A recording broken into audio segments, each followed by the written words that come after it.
this video, mag-install tayo ngayon ng side stand click V3. So gamit natin is CB125 side stand kasi maliit yung side stand ng click V3 or click. So naka kasi tayo, naka lifter sa shock. Masyado na mataas yung motor natin. Ito, ganyan siya pag stuck yung side stand gamit natin, para siyang matutumba. Yan o, tagilid na tagilid. So palitan natin ng side stand na mataas. Ayan, mas mataas, CB125. So una, tanggalin natin yung sensor gamit yung 8.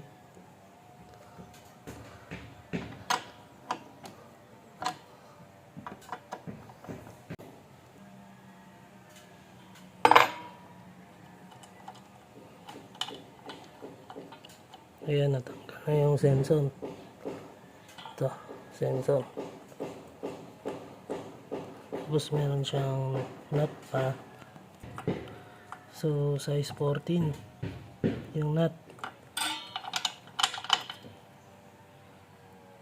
So buksan natin. Hello mga paps, ang pagtanggal pala ng spring, gamitan lang natin ng mahabang gutin lang natin gamit nito, or screwdriver. Ayan. Ayan na guys, natanggal na natin yung bolt. Tanggalin na natin yung side stand. Ayan siya mga idol. Medyo mataas yung CB125 na side stand. Ayan, palitan natin. Ayan mga idol, nalagay na natin yung side stand. Medyo mataas na siya. Ayan, sakto na siya tingnan. Kanina pangit tingnan, nakayuko, tagilid. Ayan o. Ayan, sakto. Hangas na, tingnan. Kita na yung beauty ng motor. Ayan. Balik na natin yung bolt tsaka sensor. Pero guys, may problema pala tayo. So yung stock kasi ng side stand ni click, may butas dito. Ito may butas. Ito. So yung ibang side stand kasi walang butas.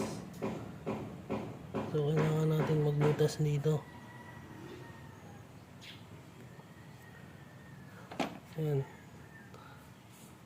dapat yung maliit para kumapit yung sensor natin. Ito papasok sa butas. Ito pasok yan sa butas para umikot pataas pababa switch. So yun lang guys yung papalitan. Ay remedyo, butas. Ayan guys, nabutasan na natin. Hindi natin masyadong mababaw lang yung butas. Yan, mababaw.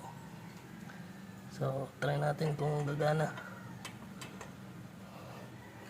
Yan, close natin.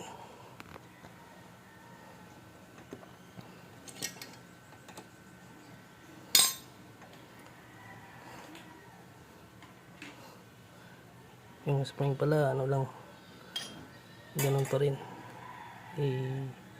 Hugutin nyo lang pag ganun, tapos tula. Push mo pagilid. Hindi ko na nabidyoan kasi kalimutan.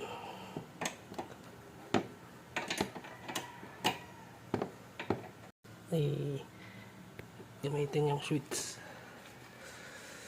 Yung wala. Ano natin. Panda rin. Ayun mga idol, gumana siya. Ayan. Pabain natin. Ayan. So ayan guys. Tapos na yung vlog natin ngayon. Medyo mataas na yung stand natin. Okay na siya tingnan.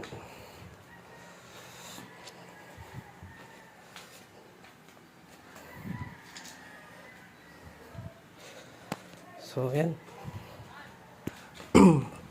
Salamat sa panonood guys. Ride safe.